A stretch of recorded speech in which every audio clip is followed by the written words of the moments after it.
बरसहि जलद गोस्वामी तुलसीदास ने अवधी भाषा में अनेक कालजयी ग्रंथों का निर्माण किया है। 500 वर्ष पहले जहां दूरदर्शन, रेडियो, स्मार्टफोन आदि की उपलब्धता नहीं थी, उस दौर में भी इनका ग्रंथ रामचरितमानस जन जन के कंठस्थ था, जो कि विश्व के प्रमुख 100 कृतियों में भी शामिल था। इनकी प्रमुख कृतियां अगर देखी जाए तो रामचरितमानस, विनय पत्रिका और जानकी मंगल जैसी है। बरसहि जलद इस काव्य पाठ की अगर कृति देखी जाए, इसकी विधा देखी जाए तो चौपाई और दोहे के रूप में है। दोस्तों, प्रथमतः हम दोहा और चौपाई, इसके बीच में अंतर क्या है, इसमें भेद क्या है, ये समझने की कोशिश करेंगे।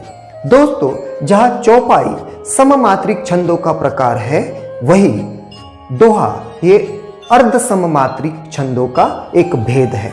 चौपाई और दोहा दोनों भी 4-4 चरणों में लिखे जाते हैं। जहां चौपाई के सभी चरणों में 16-16 मात्राओं का अंतर्भाव होता है, वही दोहे में प्रथम और तृतीय चरणों में 13-13 मात्राओं का समावेश होता है और द्वितीय और चतुर्थ चरण में यह इसमें 11-11 मात्राओं का मिलाप या अंतर्भाव होता है। चौपाई घन घमंड नभ गरजत घोरा, प्रियाहीन डरपत मन मोरा, दामिनी दमक रही घन माही, खल कै प्रीति जथा थिर नाही। इन पंक्तियों से गोस्वामी तुलसीदास जी प्रभु रामचंद्र जी के मन स्थिति का वर्णन करते हुए ये कहते हैं कि आकाश में घन मतलब बादल बड़े घमंड के साथ गरज रहे हैं, बिजली चमक रही है। ये दृश्य उसी तरह का संदेश देते हैं कि जैसे खल व्यक्ति मतलब दुष्ट व्यक्ति की मित्रता कभी स्थिर नहीं होती, वो निश्चित नहीं होती, उसी तरह ये दृश्य, ये वातावरण भी अनिश्चितता का प्रतीक दिखाई देता है। बरसहि जलद भूमि नियराए, जथा नवहि बुध विद्या पाए, बूंद आघात सही गिरी कैसे, खल के बचन संत सहे जैसे।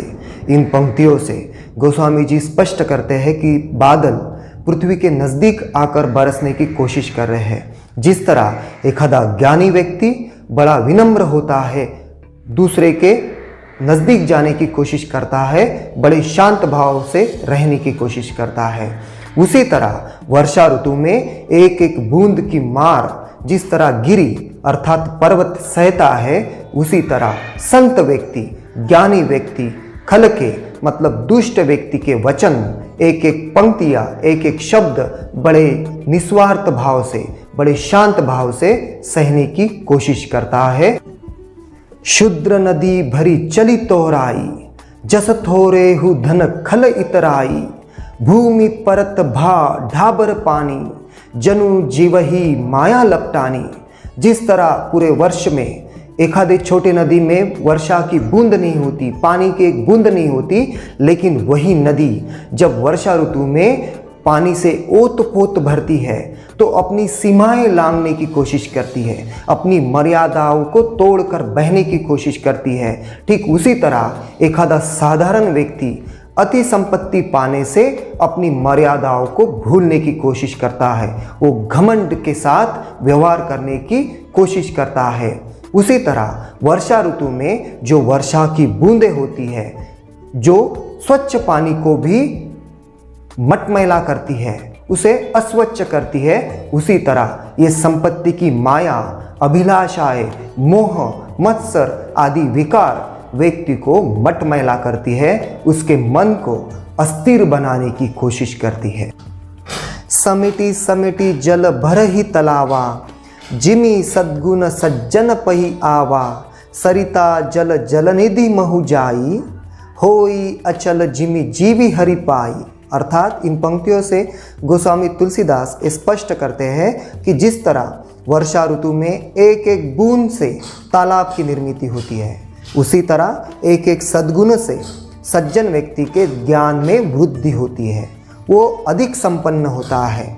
और यही ज्ञान की नदियाँ जब समुद्र की दिशा में बढ़ती है तो वो शांत होती है, स्थिर होती है।